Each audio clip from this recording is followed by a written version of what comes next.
Hello everyone, this is lesson 8.2 and 8.3, Properties of Parallelograms. This is the first lesson of Unit 8 on quadrilaterals.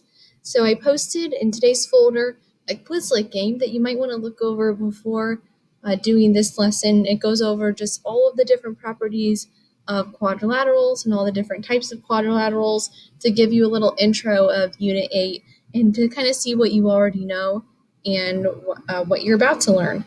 And we're also doing a Quizlet game at the beginning of class where I will post the Quizlet game code in the Polaris update. So if you are interested in joining that, then at the beginning of your class period, then just click on or go to Polaris and check that game code. All right, so for a parallelogram, the definition of a parallelogram, well, first of all, quadrilateral is any polygon with four sides.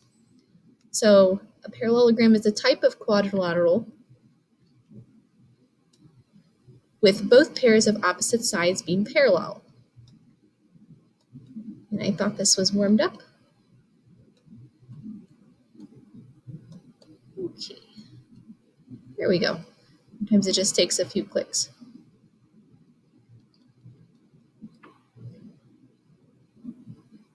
Also, I will post the lesson notes in Polaris, so if you're interested in printing them off or making like a Google, like a copy of them in Google, then feel free to do that so you don't have to write everything down. So here are the properties of parallelograms. You've got four properties.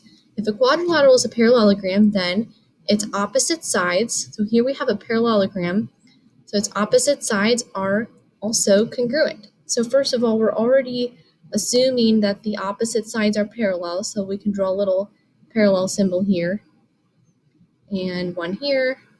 So this would get two parallel symbols. A little arrow means that that side is parallel to the other one. So the opposite sides are congruent, right? So AB would be congruent to DC, and then BC is congruent to AD. Its opposite angles are congruent. So that means that angle ABC is congruent to, this angle, and this angle is congruent to this angle. And then consecutive angles, such as AB are consecutive, BC are consecutive, CD are consecutive, and DA are consecutive, are not congruent, but they are supplementary. So that means the measure of angle A plus the measure of angle B is equal to 180 degrees. So we can make a little equation. Measure of angle A plus measure of angle B equals 180, and you can say the same thing for the other supplementary or consecutive angles, pairs. And then for the diagonals, now notice the diagonals are drawn here. Diagonal is just a line that goes through the opposite angles. So the diagonals are bisectors of each other. So notice that the diagonals are not congruent. So see how AC is like a little bit longer than BD just because of how it's parallel. So they're not congruent, but they are bisectors. They're not perpendicular bisectors, they're just bisectors. So that what that means is that BE is going to be congruent to ED, and then AE is going to be congruent to EC. So BE equals ED, and that means that one of these is half of the entire diagonal as well, and then AE equals EC. Okay, so those are the four properties of the parallelogram, plus the definition, obviously the definition of a parallelogram. So there are different ways that we can prove, and notice I say prove, there are going to be lots of proofs in Unit 8, so we're going to bring back proofs now. So the different ways to prove that a quadrilateral is congruent, or parallelogram. So one is to show that both pairs of opposite sides of a quadrilateral are congruent. So if we fulfill basically any of those properties above, then we have shown that it's a parallelogram. So both pairs of opposite sides congruent. So in order to do that, if you're trying to prove that both pairs of opposite sides are congruent, you would use, and say you're on a coordinate plane, you would use the distance formula.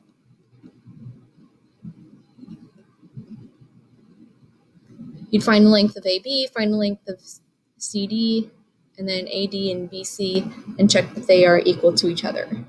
All right, show both pairs of opposite angles of a quadrilateral are congruent.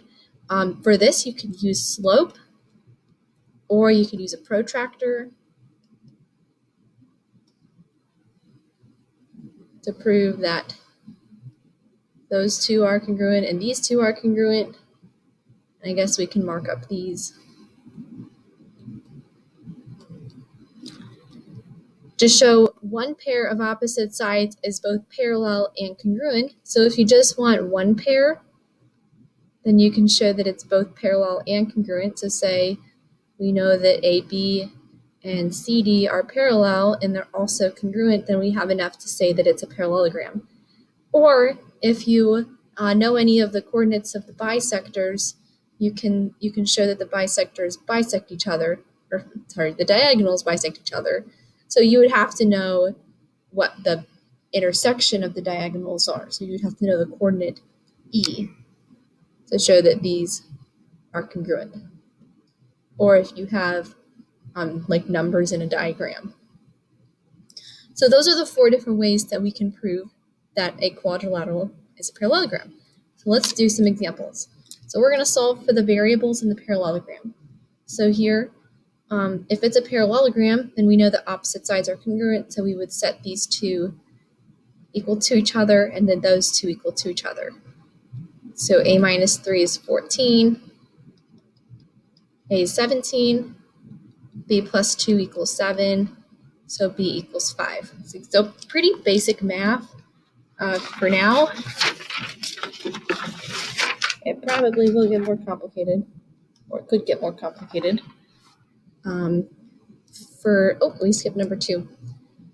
Solve for the variables in the parallelogram here. So we're just showing that one of the opposite sides, if it's a parallelogram, then the opposite angles are congruent. So y minus 60 equals 56. So y would be 116.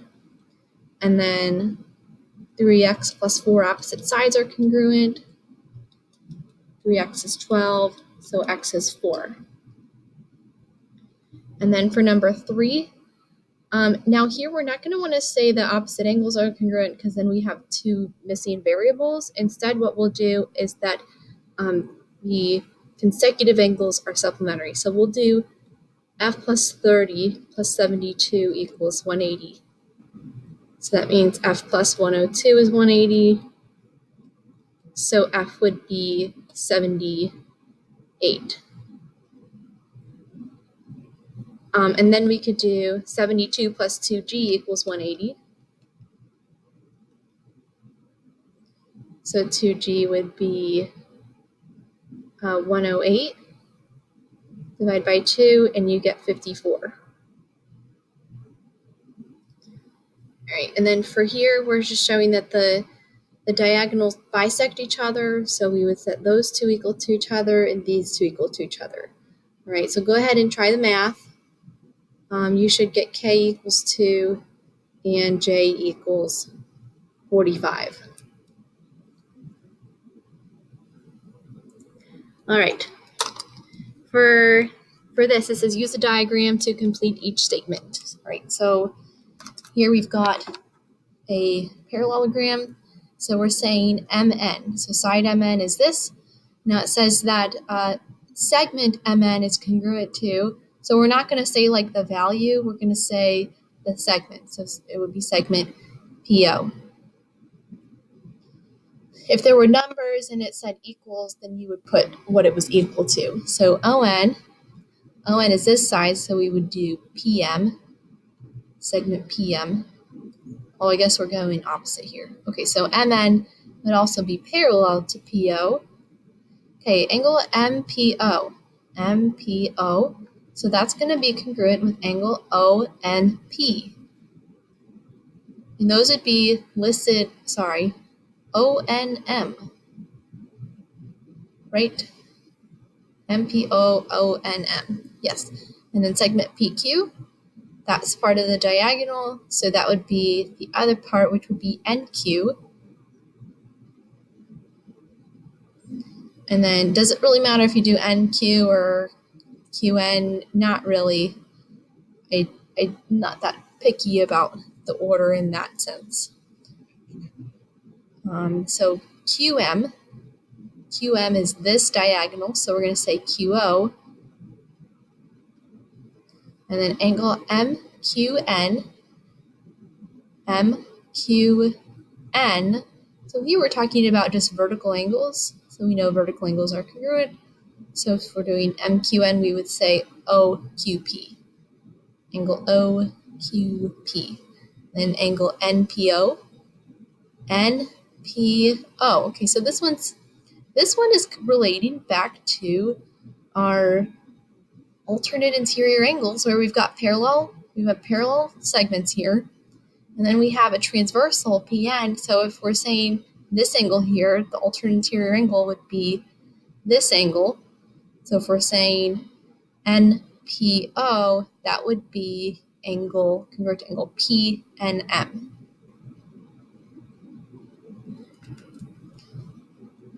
All right. So you've got a lot of different things that we've learned in previous units that we're going to be applying in this unit. And by the way, I don't know if you saw on or maybe it's for next week's WAG, but Unit 8 is only going to be like 2 weeks long at the most, probably just like a week and a half, or just so 2 weeks and minus a couple days. So it's not a long unit, but we are kind of combining a lot of different concepts. All right, so now we're say, is it a parallelogram? And so do we have enough information? It's 13. This would be yes, because diagonals bisect each other.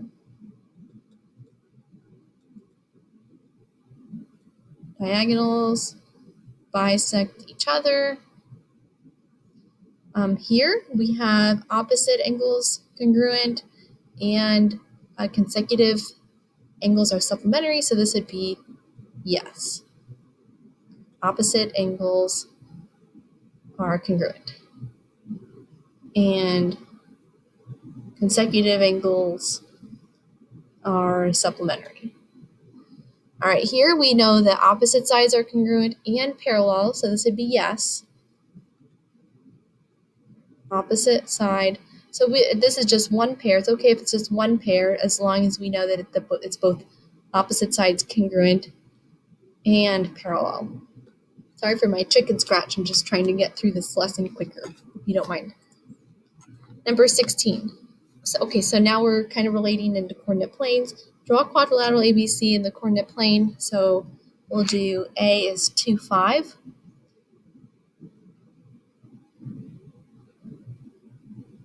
B is 5, 9. 3, 4, 5. 1, 2, 3, 4, 5, 6, 7, 8, 9. And then 6, 3. And 3, negative 1. And then connect your dots.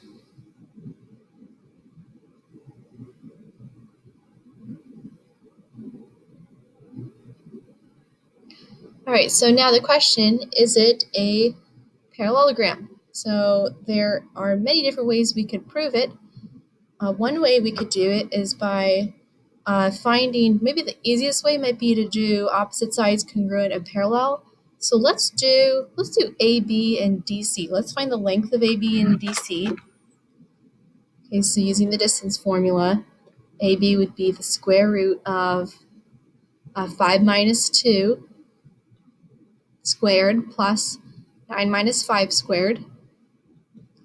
So this would be 3 squared is 9 plus 4 squared is 16, which simplifies to be 5. And then DC is 3 minus 6 squared plus negative 1 minus 3 squared. That gives us 3 squared is 9 again. This is negative 4 squared is positive 16. Comes out to be 5. Okay, so this one pair of opposite sides is congruent. Now let's check that they're parallel. So how about the slope of AB? So the slope of AB, if I just do rise over run, we have 1, 2, 3, 4, 1, 2, 3. So 4 thirds. And the slope of DC, would be 1, 2, 3, 4, 1, 2, 3. All right, so we have proved that the opposite sides are both congruent and parallel, so this would be yes. And then just make a little statement. Opposite sides are both congruent and parallel. All right, so those are some examples that you will see in the assignment on Monday. You don't have any homework. Have a great weekend.